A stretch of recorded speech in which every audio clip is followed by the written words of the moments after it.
Hello, everyone, and welcome to the Stardom Cast, a podcast we talk all things about the fantastic, amazing, and spectacular professional wrestling company that is Stardom.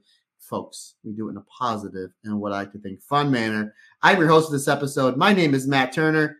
Folks, welcome back once again to the Stardom Cast, but this is on the weekly feed as a bonus. The one and only my good friend, one Andy Header. Andy Header, how's everything going today in beautiful northeastern Pennsylvania? It's a gorgeous day we're having here today. It is a very nice day, even though I have a little bit of a sore throat. The day is nice. I'm enjoying it. I actually cut the grass today, so how about that? It took me a whopping half hour. So that may be the last grass cutting of the season, my man. I'm I think that's it.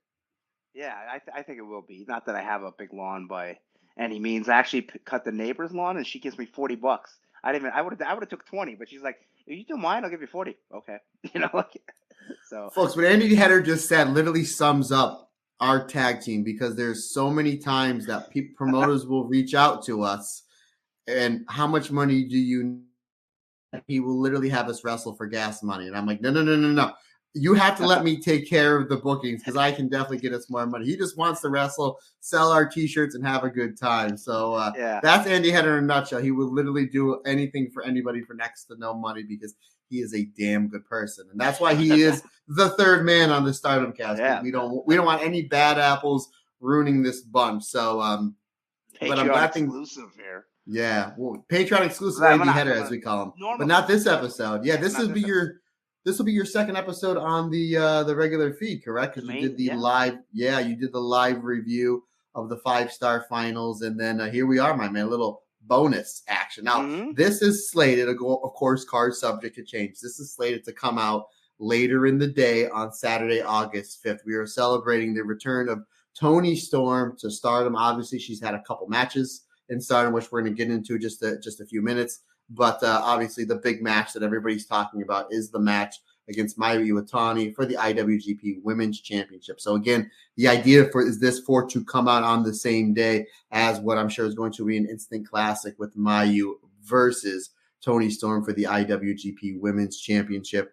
So that's what we're doing. We're just, hey, we can't get enough Toni Storm love here on the Stardom Cast. And again, we're giving this out as a free bonus episode as a thank you to our fantastic members of the Stardom Cast Army. Now, Andy Header, before we get into this World of Stardom Championship run from Toni Storm. Toni Storm did come back to Stardom a little bit earlier than expected, which is awesome. So we've had two matches with Toni Storm. We had a tag match with her and Mina versus Mayu Iwatani and Azumi. And then just this past Wednesday, it was Toni Storm, Micah, and Mina taking on the team of Wingori, Hanan, and Saida, and Mayu Iwatani. So what did you think of Toni Storm's appearances in Stardom and Timeless Toni Storm? This isn't Rocker Toni Storm. This is the new Timeless Toni Storm character. And what did you think of all these promos that she's doing? Now, before you answer that, we are a family-rated podcast, a G-rated podcast, so we may have to put a little disclaimer on here because we can't talk about the promos without talking about the promos. So we're going to be, we might tiptoeing into PG a little, but do your best to try to keep it as G-rated as possible, my friend. But yes, what did you think of these matches and these wild promos that she's been doing, not only backstage, but obviously the press conference of Mayu? Yes, wild is, to put it lightly, but no, she doesn't really curse, so I think we should be able to skirt around and maybe give a couple lines for her promos. Oh, she came back. You didn't see the backstage promo with her, Amina, and Micah, then, did you? I did not. She calls Mayu. Now, of course, I'm not going to say because she calls Mayu the F word and then the B word repeatedly. I will tag you on Twitter once we are done with this. I had a whole bunch of people that sent me messages when the promo came out, and I tagged Rob and the Stardom Cast saying that folks, just be warned because the next podcast may have to be a little PG rated. But anywho, my man, I will tag you in that one. But go ahead, my man. What did you think of the two matches? And then obviously the Stan Hansen promo. I seen that one, and I seen the press conference, obviously, and then the promo that she did where it was her and Mina, and then Mina is like, Mina, Toni, and Mariah. And she's like, who's that? Never heard of her. So that was funny. But yeah, I like that she is timeless Toni Storm. She's still goofy without being overly goofy or silly where it takes away from the matches. And they did keep the black and white thing. So even when she does her entrance, it's all black and white. They showed Mayu for the tag match. Mayu's in color. Back to Toni, black and white. Even when they go to circle each other, they still it goes black and white until they're both in the same picture. So that's really cool that they're keeping that. And the tag match I thought was really good. Not 4 stars, nothing must see, but it's cool that you get to see the timeless gimmick in Stardom. And I like how they're Mayu's handling it like she's crazy now, and I'm trying not to get sucked into her crazy. So like Mayu's trying to be like the straight person here and not get into the world of Toni Storm. So the tag match was good. I just watched the 6-man last night, and I thought that was really cool, especially because Toni got them all to do the hip attack, gyration, Rick Rude, and then do that all once. And then Toni got the pin there with the Storm Zero. So both matches have been good, and both in Cork and Hall, if I'm not wrong. And I'm looking forward to Saturday. Toni versus Mayu will be the 3rd time now, right? So the first time, which we will talk about, Reed, wasn't a match, but I'm looking forward to it. I think that her matches have been good, but what's even better than the matches is probably the promos that she's been doing, and especially the press conference. I didn't see the one with Micah, but I will watch that immediately after this. But the line she said, she had 2 good lines. First, she said that she has thighs like Godzilla and flaps like Mothra, and when she wins that IWGP championship, she will crush Japan. So I like that line, and then, of course, the line that she said many years ago, I had a love affair with one Stan Henson. And the part when she says, and what I found out was chewing tobacco on my back, which, if obviously everyone knows, Stan Henson was always chewing, running out of his mouth, is kind of his gimmick. But then she said, the best line about, and this was actually a good promo for being silly. She said, when you're in Japan, you're in their land, but when you're in the ring, they're in your land, which I thought that was, it's pretty good. And then she said, and then he rolled me over and he gave me a lariat, but not with his arm. So obviously, we're not going to say what that entails, but you can figure that out. But timeless Toni Storm, I just think she's great. And when she throws in the little sexual digs and stuff there, like she told Maya that she cannot wash her diaphragm. So if you know what a diaphragm is, like, oh boy. So yeah, I've been loving it so far. I'm glad she's back to Stardom. I'm glad she's not back to just 1 match and done. She's done 2 matches and will be 3 matches, and who knows what else she'll do. So far, I think it's a great run. Yeah, obviously we didn't talk about the Corkin show from Wednesday on the podcast because we recorded on Tuesday because Wednesday was my daughter's 20th birthday. So we didn't record that day, so we didn't get a chance to discuss. Obviously, we are going to discuss this unbelievably loaded pay-per-view that we have coming up on Saturday, and we're going to review the Corkin show as well. But I noticed obviously that match it's a little more of a teaser for Mayu and Toni for obvious reasons. Yes. But to me, and that was the best part of the match, and it was built around that way. They're the 2 stars. But for me, the exchanges with Hanan and Toni Storm were really, really good. And obviously, myself and Rob will get into it on the podcast next week. Toni Storm has been very open about that. When her schedule opens up, she wants to come back to Stardom and do a few shots. And here we are. We're getting it. We're getting a lead up. We're getting press conferences. We're getting all that stuff. I wouldn't be shocked that after this match with Mayu, I mean, maybe this is wishful thinking that we see a Toni Storm versus Hanan match somewhere down the line, because I think that'd be a terrific match and a feather in the cap of Hanan, who's having a terrific year. She won the Cinderella tournament. She was just seconds away of defeating Soriano to win that Wonder of Stardom Championship back at All-Star Grand Queendom, and she made it to the semifinalist. She was one of the 4 semifinalists in the 5-star Grand Prix. So I think a Hanan versus Toni Storm match would really, really benefit Hanan. And if Rob's stats are correct, which they usually are, that's the reason why he has written not 1 but 2 Stardom books. He said that Mayu has never defeated Toni Storm.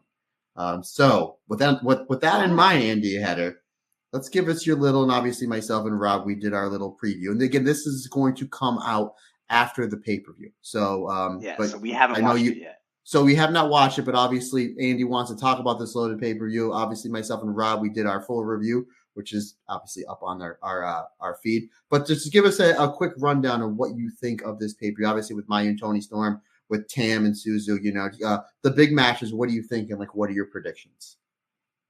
So let's go with with Toni Storm and Mayu. I think it'll be good, and like you said, Mayu has never beaten Toni. I think this probably will be the time she beats her. I don't see Toni Storm winning. Maybe 25% chance, depending on Mayu's contract, if she's leaving or whatever. But I don't know if you give it to Toni unless she's staying for maybe like she's taking a break from AEW for months. we don't really know. Nothing was announced. So, but I would say the safe bet is on Mayu retaining the IWGP Women's title, and then Tam versus Suzu, which should be really good. Their tag match on the Wednesday show or Tuesday show was pretty good, and building up to that when they're brawling the crowd and everything. I would like Suzu to win, but I know she's not going to, so I don't see Tam losing here, especially because of the hot potatoing of the Red title recently. So I think Tam's going to keep that. And then is Tekla Natsupoi match announced? Yeah, did you, okay, yeah. Give your prediction on that, and then I want to know your what you feel about the angle they did at Corkin Hall with Clark Connors.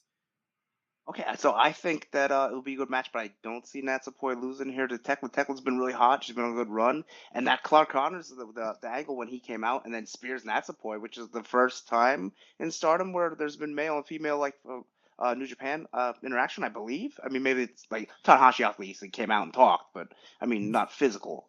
There years ago, like I think Minoru Suzuki was there. That match that Kenny Omega had with the girl that happened in Stardom, but that wasn't like a Zoom or anything proper like that. Yeah. But it's been a really, really long time since they did that. Now, to the shock. Now, this may shock you, Andy. Wrestling fans kind of go overboard with stuff. I don't know if you know this.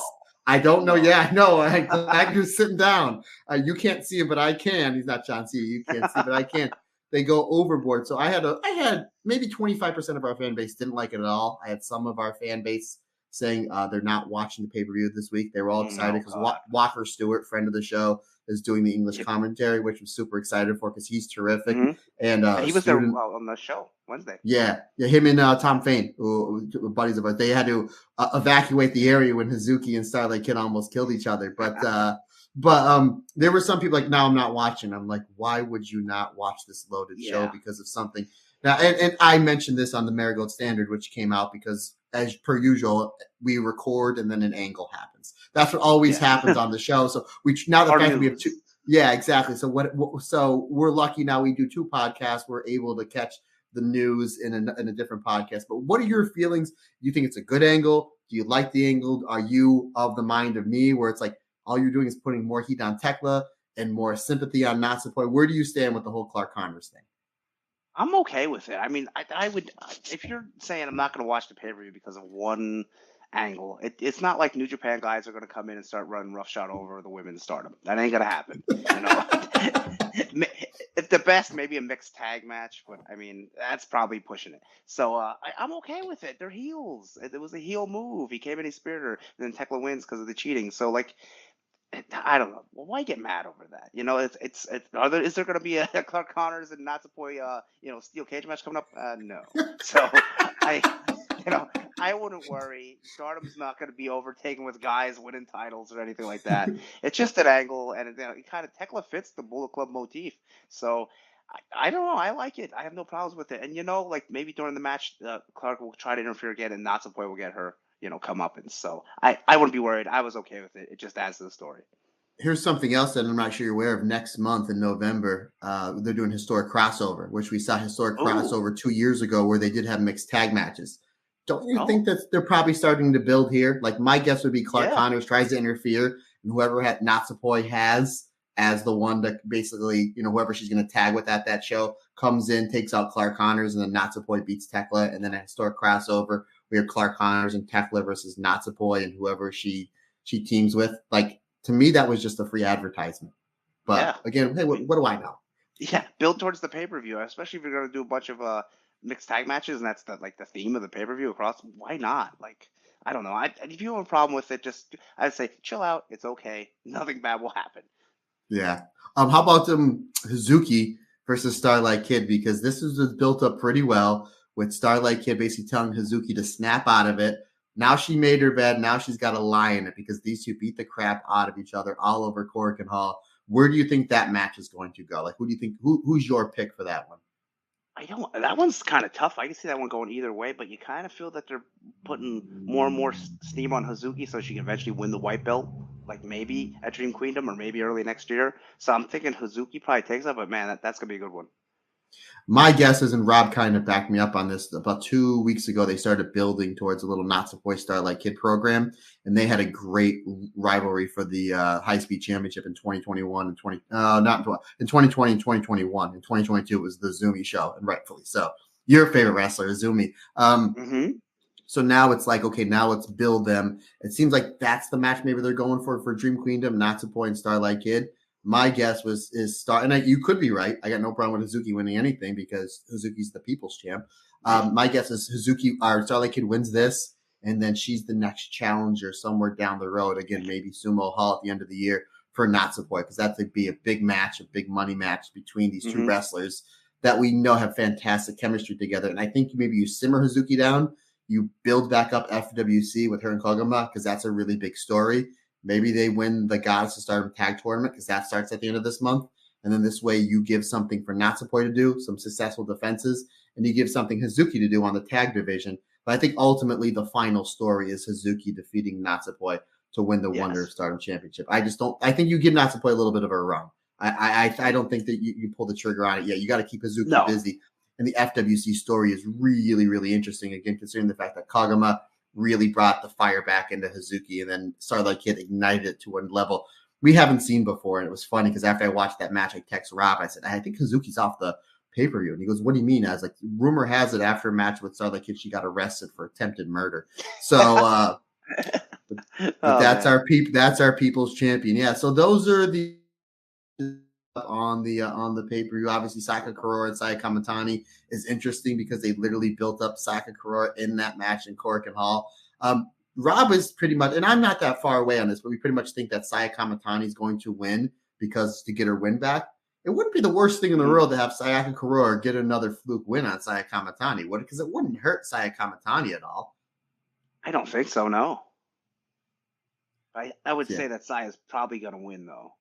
Yeah, I agree, but I wouldn't. But when the match was first announced, I was like 90% that Kamatani is going to win. And I was like, maybe it's more like 65-70. So, we'll see, my friend. My man, before we get into this Toni Storm review, is there anything else that you want to talk about on the pay-per-view that have already aired? Go ahead, sir. Oh, real quick, I was going to say, how about Dump Matsumoto actually wrestling on this, hot off the heels of the Netflix one? I haven't watched. Have you watched any episodes of her documentary? No, I got Netflix when the Daredevil stuff came out, like, was it 2017, 2018? And then once it switched over to Disney Plus, I dropped Netflix and went over to Disney Plus.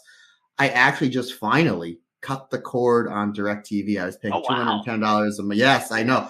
You know me, I'm a loyal person. $210 a month. We switched to YouTube TV. So between YouTube TV, Disney Plus, and Peacock, obviously I get Disney Plus because of the Star Wars shows and the Marvel shows, The Simpsons. Peacock I just get for WWE. And I think I'm going to add Netflix to the bundle, which will still probably take me to like $85, which I'll get more stuff for less money. So I think that's the way I'm going to go. I have not watched it. Dump Matsumoto, and I'm almost positive you did not see this because it's the only time me and Rob are actually negative on the podcast. Last year, they did a Halloween show where Dump Matsumoto and Zap wrestled Mina Shirakawa and Waka. And God bless Mina and Waka. They did their best to make that match entertaining. Dump Matsumoto can barely walk. And I get it. She is an old school 80s heel. She is a drawing money heel. Now, and again, we did talk about this. And it's cool because there's a lot of praise for the Netflix show. There's a lot of shine on Dump Matsumoto. So it's going to help sell tickets. Now, is it going to be the Dragon Gate 6-man we used to see at the Super Card of Honors for Ring of Honor back in the early 2000s?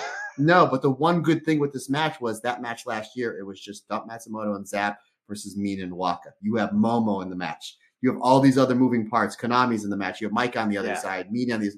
You have all these other moving parts where I think Dump Matsumoto is just going to draw tickets because people are going to be intrigued. They're like, this big doc series we're seeing on Netflix is based on her, who was arguably the greatest Joshi heel as far as drawing goes of all time. I mean, you watch those matches, and they're not like what Momo Watanabe is doing now as far as like star ratings. But at the same time, she's drawing 12, 13, 14,000 people, where Stardom's never come close to that number. So she knows to draw heel as a money and how to draw money as a heel. But from being in wrestling and being on shows with big stars that may be past their prime, but they're still very smart, whether you're in those matches or not, or you're on shows, you take that opportunity to pick their brain. And that's what's going to be great about this match is you're going to see Dump Matsumoto. It's going to sell tickets, and everybody in this match and in that locker room has the opportunity to pick Dump Matsumoto's brain about how to do stuff better, how to do this, how Momo can be a better drawing heel, how Ruaka can be a better drawing heel, how Micah can get more sympathy as a babyface because of what Dumpa Matsumoto did in the 80s and 90s as a terrorizing heel. So there's that big opportunity where, again, this match is something at the end of the, when we're reviewing this show next week, myself and Rob, we're not going to be saying, boy, howdy, Dump Matsumoto lit the world on fire. But at the same time, everybody in that match has the opportunity to get better because they can sit under the learning tree of one of the greatest Joshi heels, arguably the greatest Joshi heel of all time, and Dump Matsumoto. So that is going to be really interesting. Yeah, and it's smart to why not cash in because the Netflix documentary is hot. Why not? And it's not like they're Micah's losing to her or anything like that. It's it's having her on the show, and she's probably not gonna do as good as Aja Kong did in the tag match with Tam. That was actually good. But yeah, it's cool to have her on the show. I just thought that was really cool that they're having her on and putting her in a 12-man or 12-woman tag, I should say. Yeah, you're taking advantage of all the steam, and I'm all for that. Again, you're drawing tickets. You're gonna have more people come to the show because she's on it, and maybe some new eyes on Star. Maybe somebody that's like, oh yeah, I used to watch Dump Matsumoto in the 80s and 90s. Hey, I'll go get a ticket, and then like, wow, who's this Azumi? Who's this Shuri? Who's this Micah? Who's this Mina? I mean, it's if you draw, say, 50 extra tickets, I'm just using this for example, to Stardom that have never really seen Stardom before because Dump Matsumoto's there. How many of those 50 extra people are going to love what they see? Probably at least 20, 30, maybe even all 50. So it's a good opportunity to get more. And again, from indie promoters that are like, I'm going to book a Matt Cardona on my show where I usually draw 300 to my wrestling shows, but Matt Cardona is going to bring in 500. And then because those extra people, they love what they saw at a certain indie show. So now instead of drawing 300, they're drawing 400 every show because even though Matt Cardona is not back, they like what they saw with Andy Header or Sean Carr or, a Joey Image or whoever. So it's like, it's smart business. It's smart business. Mm-hmm. No problems with it. Yes, absolutely, sir. Okay, my man. Well, hey, we're 20 minutes into this. I guess let's get into this. Let's get into this. Yes. And of course, it's always great talking to Andy, catching up on Stardom. And again, this is a Toni Storm themed episode. There's only 5 matches or maybe 4.5 to talk about. So I did want to get your thoughts on the current status of Timeless Toni Storm in Stardom. So this is a complete Toni Storm episode. But yes, we are reviewing Toni Storm's run as World of Stardom champion, the abrupt run, the run that I don't think was supposed to happen. And we'll get into it.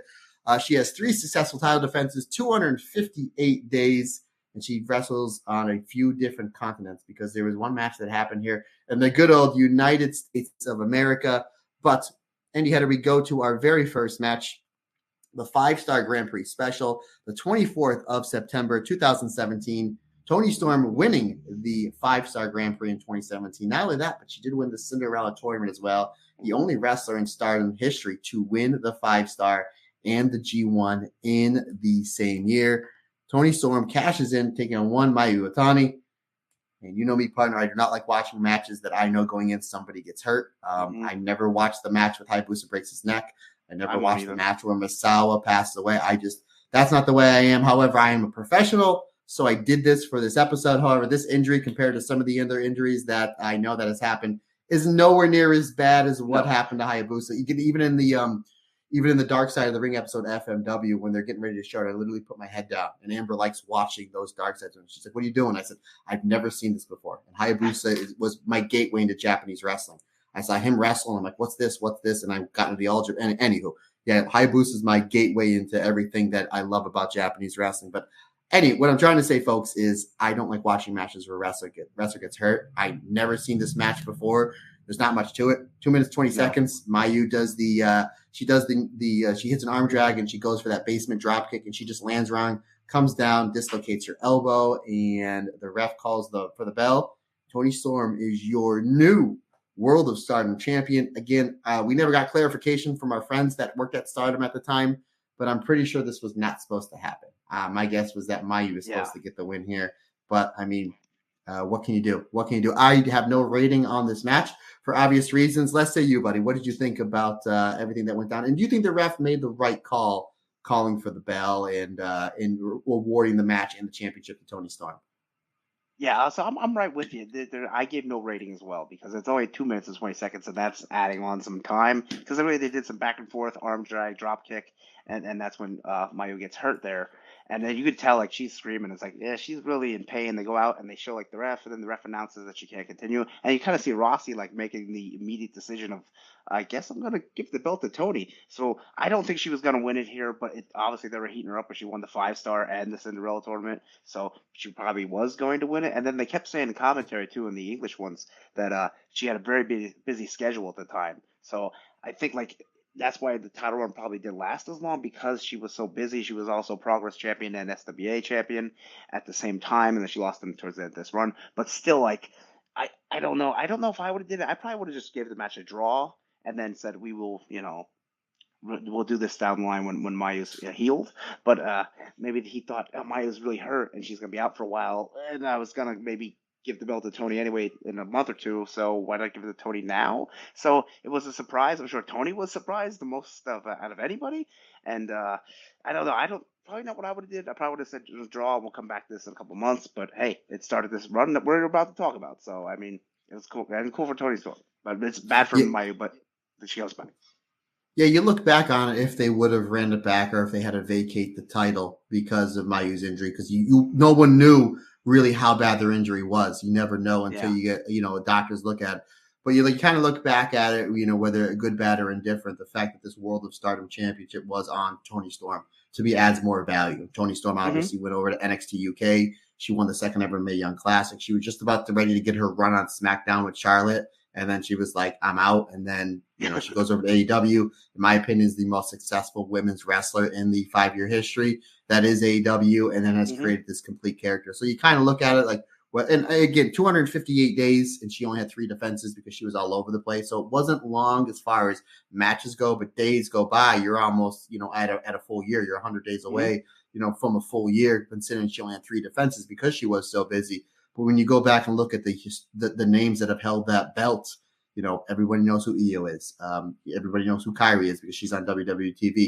Again, if you're new to Stardom and you're looking back at some of those names, you're like, oh, Mako Satomura, I know her. Toni Storm may be the name that pops. Again, if you've never seen Stardom before and you're just getting into it. And there's a lot of people that are, because of the exposure over here on AEW and more exposure with the English commentary we have coming up and hopefully further along, where you're looking at the names and just like, okay, I know who Io is. I know who Kairi is. Oh, I know who Toni Storm is. So it's like you can always go back and Toni Storm was the World of Stardom champion. And again, had some really good matches, which we'll get into. So again, good, bad, or indifferent. We don't have a DeLorean. We can't go back and change it.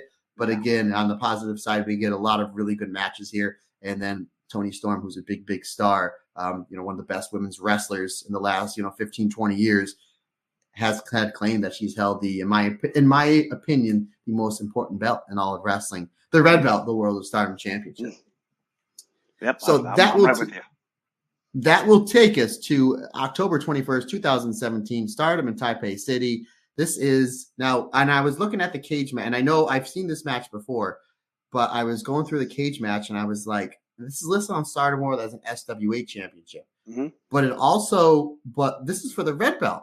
And I was like, that's really weird. So I went and watched it. Now, if you go back and watch this on Stardom World, it just says SWA Championship. Yeah. Toni Storm versus Bea Priestley. But once you get into it, Bea Priestley does say that she wants both belts on the line. Toni Storm agrees and Rossi agrees. So if you're a completist like me and Andy Header and you want to watch this complete run from Toni Storm, even though on the thumbnail it does say on 10/21/2017, it just says SWA Championship, it is made for the World of Stardom Championship. But she takes on one Bea Priestley, who winds up winning in 2 years the World of Stardom Championship, defeats Bea Priestley with a German suplex and a Storm Zero combination in 10 minutes and 15 seconds. I thought this was a really, really good match.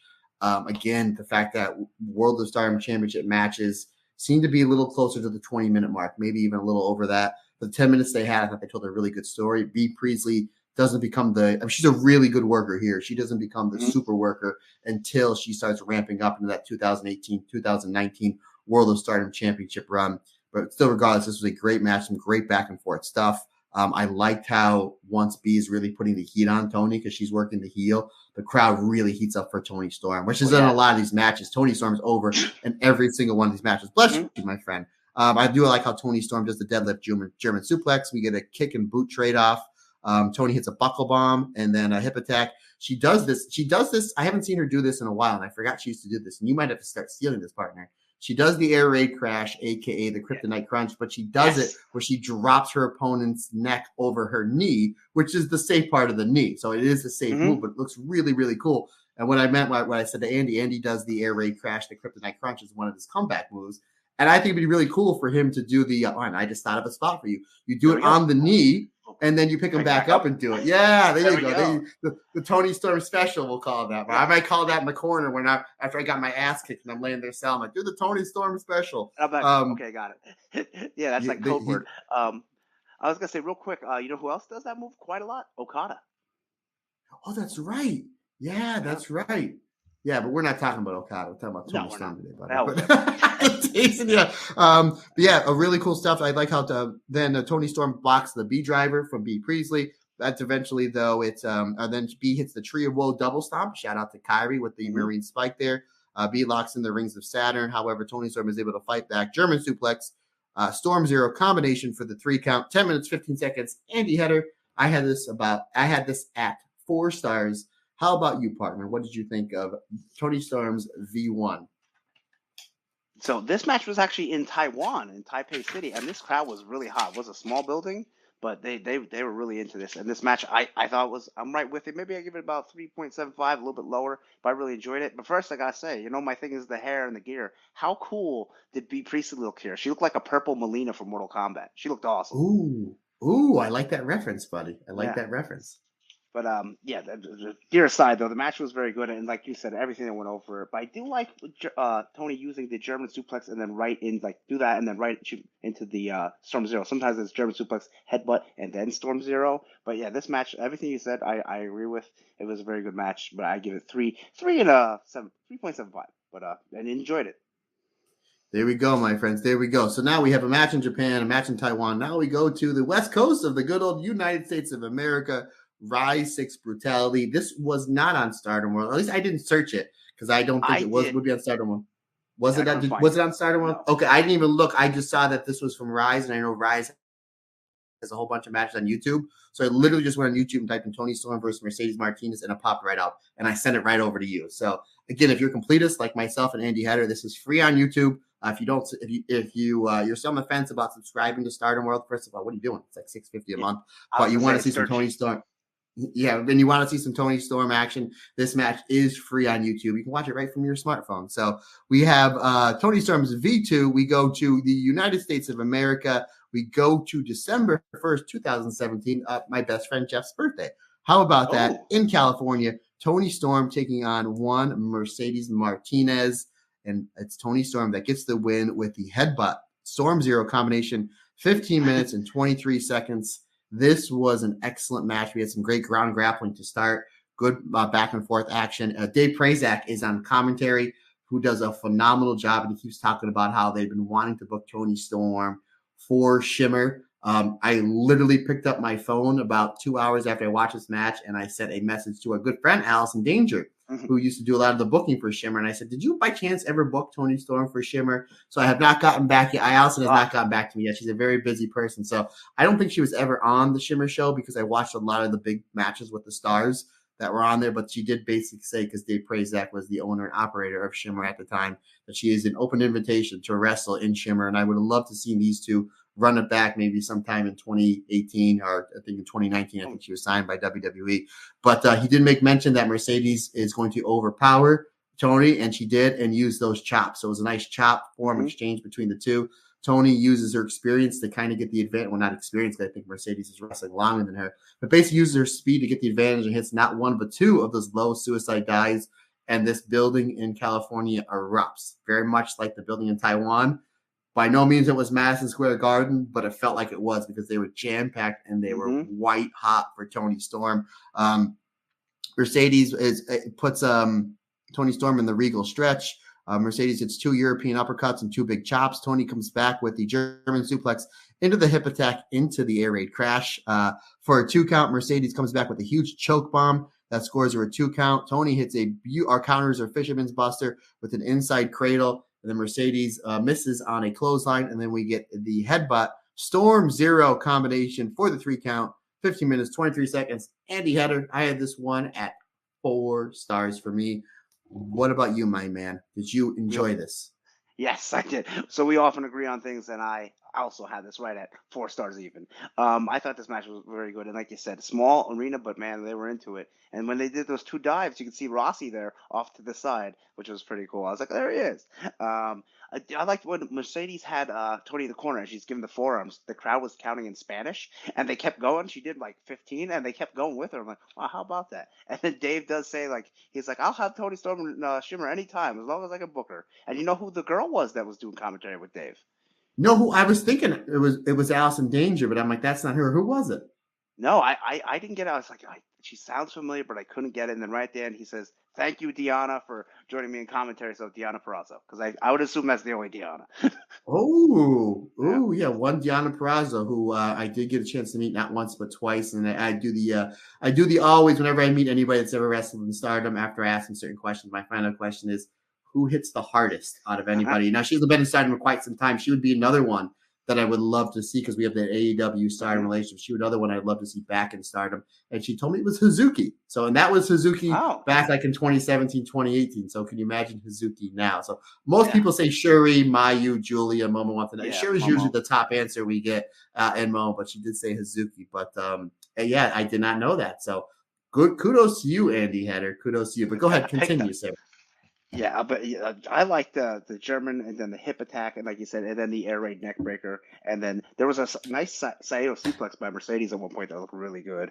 I thought these girls worked really good together. There was a power bomb that they kind of turned into a short arm close, like a little botchy, but still like the cover up was like nobody knew. And then yeah, like you said, the headbutt, the Storm Zero, and the 1-2-3. This was a good match, and like, can you imagine like all these people probably paid $10 to $15, maybe 20 at the most, and they seen this match? Like, that's awesome. So yeah, I'm right there. 4.0. That was really good. Yeah, and I think Mercedes now that I mentioned that relationship with AEW and Stardom and some of the wrestlers we'd like to see come over. Obviously, Anna Jay, she's gotten light years better just in that little tour that she did with Stardom, and everybody's noticing even the footwork. I think Mercedes is part of the AEW roster. I think she signed to like one of those level 0 or level 1 contracts where she's doing like the Ring of Honor, but has the freedom to go anywhere else as long as like she makes whatever AEW is doing her top priority. And again, I could be wrong. If I am, let me know. I would love to see her in Stardom. I would love. I think she's done a few shows. If Rob was here, he'd be able to tell me. He would be able to tell me in 2 seconds. I think she's done some shots in Stardom, but I think Mercedes Martinez. I think her in current day Stardom would be great. Like her versus Mina, her versus Micah. That would be great. Just let them go. Cork and Hall, 16, 17 minutes. Just let them go. Obviously, her and Mayu. I mean, that's a cheat code. Anybody can wrestle Mayu, but like Mercedes versus Saida, Mercedes versus Xena. You know, get some more, highlight some more like that mid card talent that you're starting to push up. I think would be great. Yeah, the sky's the limit. And again, we'll probably find out some stuff at the end of the year because we have that Wrestle Dynasty show coming up on the 5th of January. So my guess is you're going to start seeing more and more of the Gaikakujin talents, as Rob told me to call it, coming over to Japan maybe for that Dream Kingdom show. I'd be shocked if we see Toni Storm again on that show. Mercedes Monet would be my guess. I think she's going to be on that show because you're going to want to do about 3,000 people. She's going to help draw tickets, and then who knows on these spot shows coming up. But yeah, it's going to be interesting times, my friend, because I always say Christmas is my favorite time of the year, and literally from right after the holidays, you get you get the big Stardom show at the end of the year. And then I know at Marigold, they have a big show on the 3rd of January. It looks like it's going to be Utami Hayashishita versus Sari. Then we have Wrestle Kingdom, Wrestle Dynasty. And then I think there's a whole bunch of just random shows with Stardom and Marigold. So it's a good thing I take like that extra time off work because even though I'm not going to be on official work, there's going to be like maybe only 2 days where I can sleep in because I'll be up watching these shows. But yeah, really interesting. If you have not done so, Andy Header, as always, I always give you homework. So you mentioned Deanna Purrazzo. Momo Watanabe versus Deanna Purrazzo for the Wonder of Stardom Championship. That'll be now. It is if you go back and watch that run that Momo has, and folks, we'll get back to Toni Storm.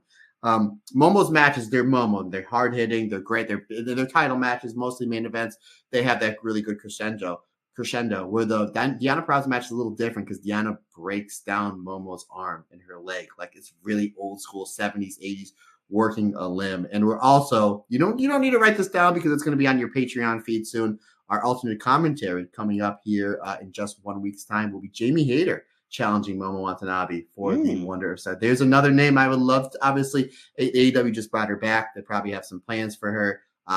I would love to see Jamie Hayter back into a Stardom ring sometime in 2025 because she is technically, her and B. Priestley are still technically the Goddess of Stardom Tag Team Champions. They never lost those belts because they had to vacate them due to COVID. So, yeah, interesting thing. But anywho, back to Toni Storm. Toni Storm taking on one Mayu Iwatani. We go to Dream Slam in Nagoya. We go back to the same venue where Mayu Iwatani got injured. So this is I know you're a big fan of Jungle Kiona. This is what we call the unofficial Jungle Kiona building because this is the building where the crowd is white hot for her. This is the building that she's had some of her best matches. She challenged Mayu for the red belt back in 2020 in this building. She challenged Momo Watanabe for the Wonder of Stardom Championship back in this building. Her and Konami did win the Goddess of Stardom Tag Team Championships in this building. And since it's topical, the finals of the Dream Star Grand Prix from Marigold were just in this building last week. And Jungle Kiona was actually backstage. Yeah, there was pictures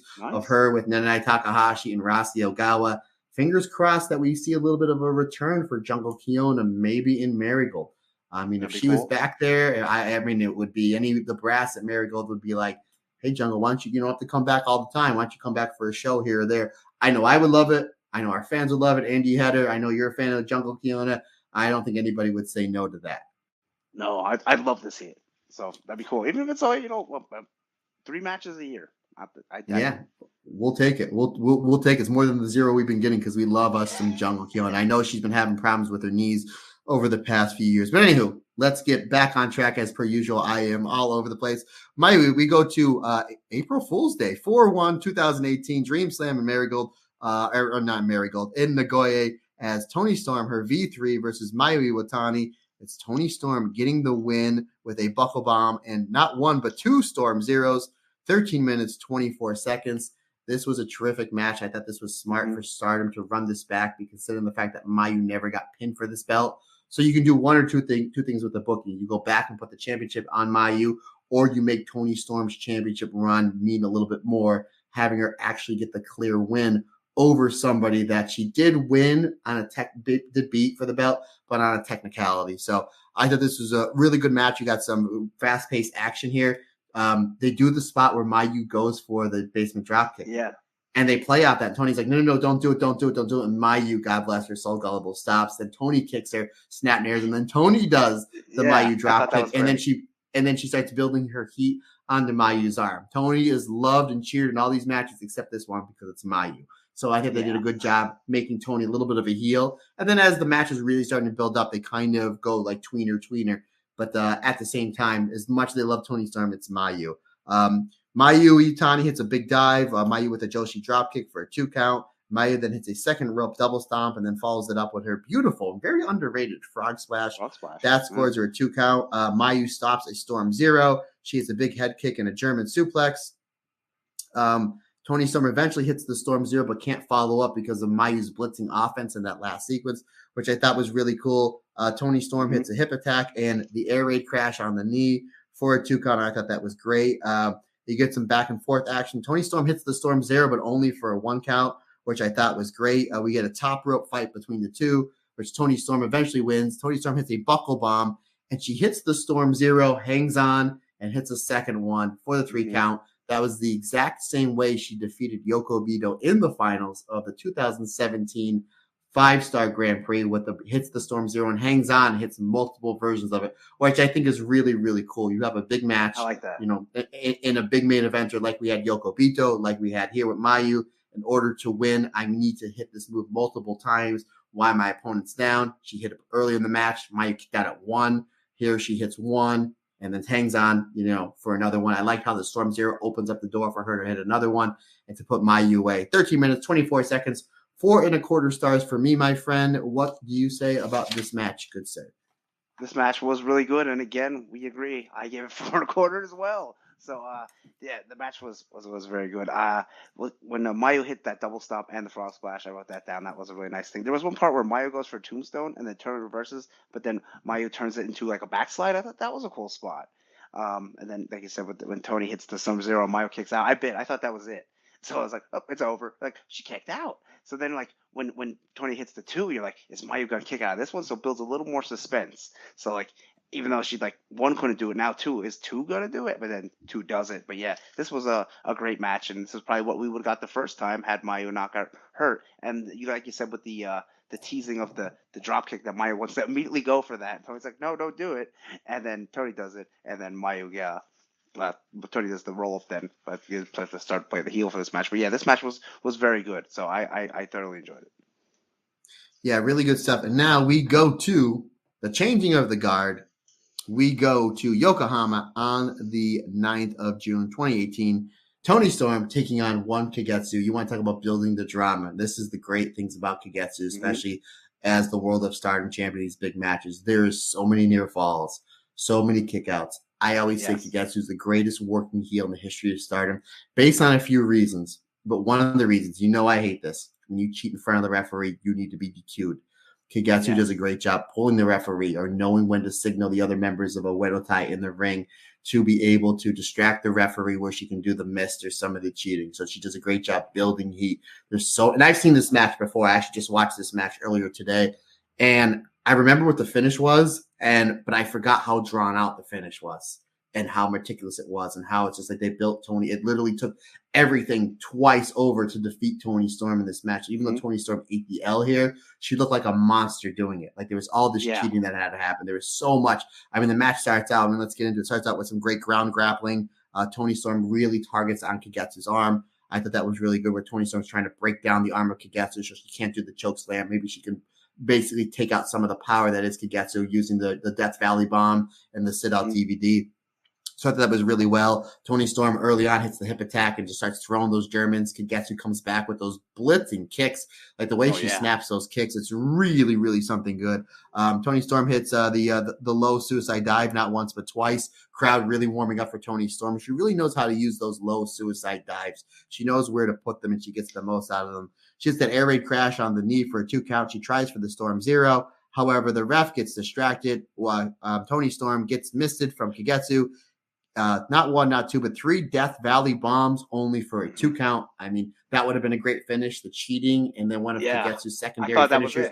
I bet 3 times in a row. I mean, this really, really does a great job of Kagetsu really building the drama in Toni Storm as well.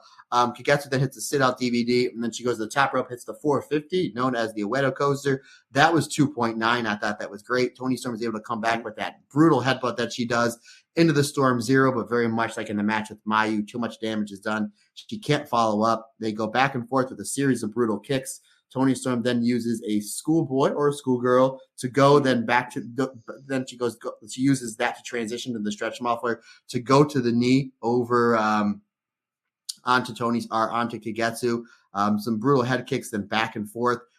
We see a ref bump, a second missed because you can't just do it once, you got to do it twice. She hits the DVD bomb and the Uedo coaster for the second time. 19 minutes, 24 seconds, the longest match in this run. And I liked how the last 7 or 8 minutes really set the tone of just these big, like all Japan 90s and the way the New Japan has been built around Tanahashi, Okada with those last 6 or 7 minutes, or you're building to a big, big finish. And that's what really this was for, about 5-6 minutes, something like that, where you thought the match was over 1 time, 2 times, 3 times, but it wasn't. Toni Storm kept fighting back. And anytime Toni Storm looked like she was going to build that momentum to go for maybe that German suplex, headbutt, Storm Zero combination. It was the cheating of a Wedotai, not in front of the referee.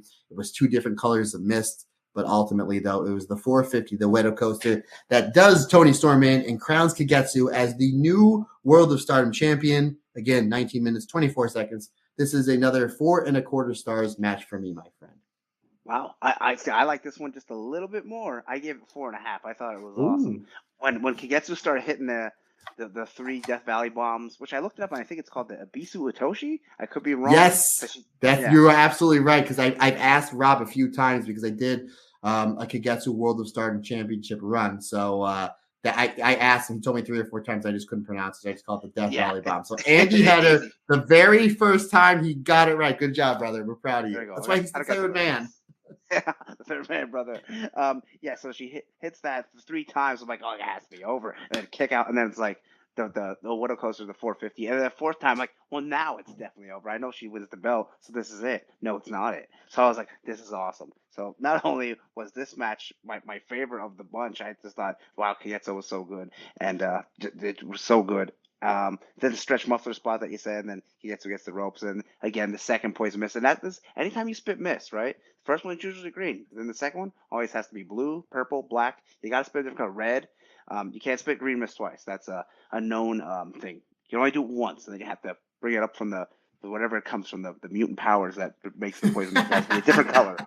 So just watch any match. No one does the same color twice, unless they do. You can do green, red, and then green again if you do the third time, but that's very rare. Anyway, yes. So I believe there's some matches probably with Muda, or maybe even Tajiri. Yeah.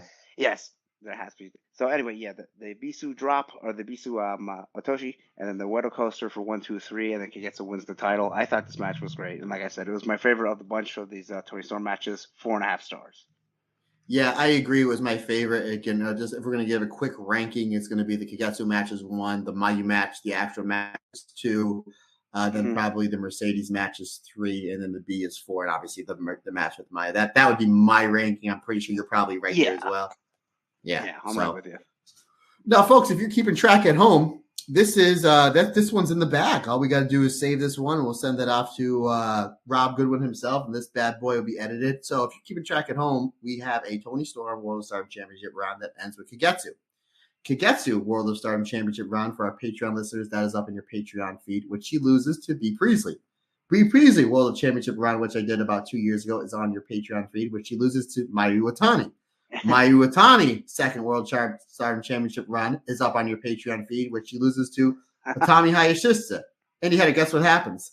I have a complete World of Stardom Championship run from Utami Hayashishita, who loses to Shuri. Guess what? Shuri World of Stardom Championship run. Yes. Now we go to Julia. Obviously, the Julia run, it's just 3 matches. So, I mean, maybe I'll do like a quick 15, 20-minute one on that one. The Tam one's not that long. So, yeah, that's right. There's an EO, the EO V10 and V14 is on there as well. So I think out of all the World Stardom Championship runs, I have done a review for every one except for maybe 5 or 6. So that's that's it. And the Alpha Female one and the Natsuko Tora one, I might do that one together because they're V0s. They're V0s. So again, I'm a completist. Maybe I'll do those ones together. And they're the big bad heels. The 2 of the biggest, baddest, like legit heels. There you go. That's only 2 matches. Yeah, there we go, man. Hey, we're completists. We might get it up there. So, brother, that was really good. That was excellent. Thank you for joining me on, I guess, what is this celebration of the timeless one? Toni Storm back into Stardom. Yes, excellent. I was gonna say, stuff, my friend. Not only my favorite woman wrestler in the United States, but probably my favorite wrestler overall of the United States, and then Bryan Danielson's probably number 2. So in the U.S. No, we're not counting Stardom. Sure, that's me, but. My wife watches AEW with me every week on Wednesdays, which is kind of fun. I mentioned this last week. You would find this funny. We went back to where my parents are, like an hour away, Old Forge, for Lily's birthday. I had a bunch of pizza. I had 2 beers, and I had Amber made. Oh, let me tell you about this dessert. Amber made like this pumpkin cream cake, and she drizzled caramel over it, and then chopped up walnuts and put it on there. So I had about a half a piece of that. Drove an hour home.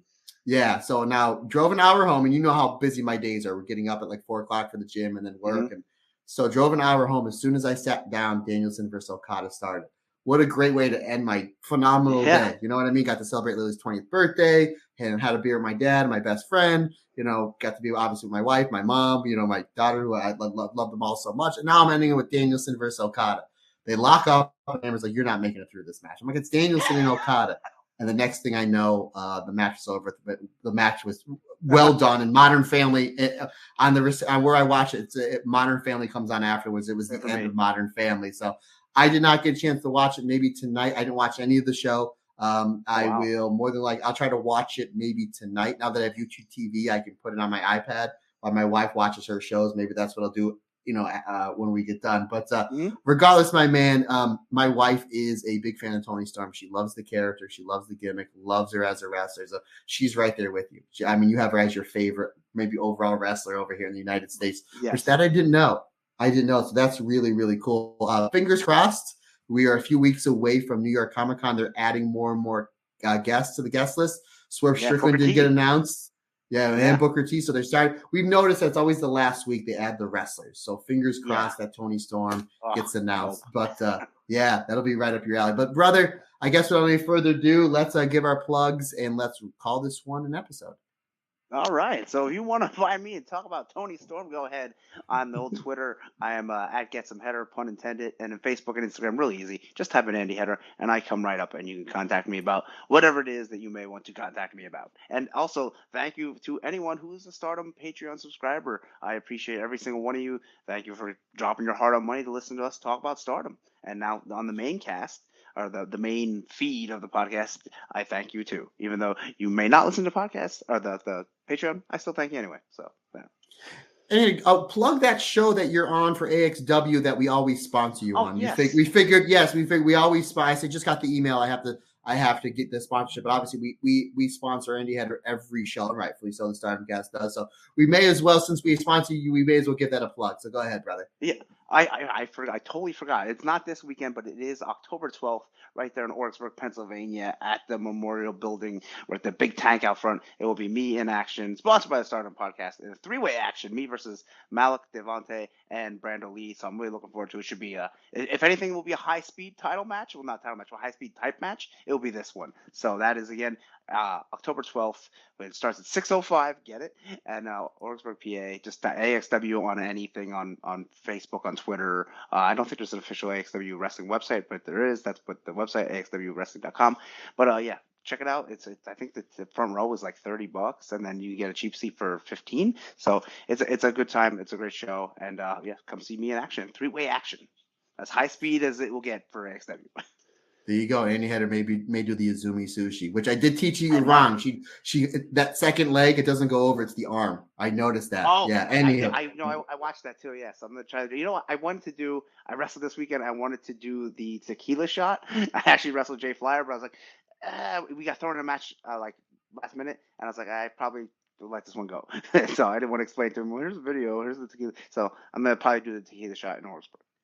There you go. Shout out to Jay Flyer. Really good wrestler, really good dude. Folks, questions, comments, anything you need from me, suggestions, Matt Turner OF on the Instagram and or the Twitter. Obviously, if you're a part of our Patreon, we thank you. And if you wanted to have some suggestions for me and Andy Header to do a tag team breakdown, what show was better? I mean, we're open to suggestions. I do have an idea for what show is better. I'll probably be sending that to you either later today or tomorrow. But regardless, a lot of great stuff. Again, if you're not a member of the Patreon, absolutely fine. We completely understand. We appreciate your support in the show. If you have not done so, go over to Apple Podcasts, leave a 5-star review and a comment. Really helps the algorithm out. The only person we have yet to beat this year is The Undertaker. We're trying to beat The Undertaker. Yeah, we're coming for the dead man. So if you can do that, folks, we greatly appreciate it. Again, folks, questions, comments, suggestions, Matt Turner OF on the Instagram and or the Twitter. The email address is thestardomcast22@gmail.com. And folks, that's to wrap it up for another bonus episode of the Stardom Cast, celebrating all things Toni Storm this week, her return to the world of Stardom. Folks, we greatly appreciate your support. Can't do it without you. It's like I always say, it's just not my podcast. It's our podcast. Because all is together, everyone's different, everyone's special.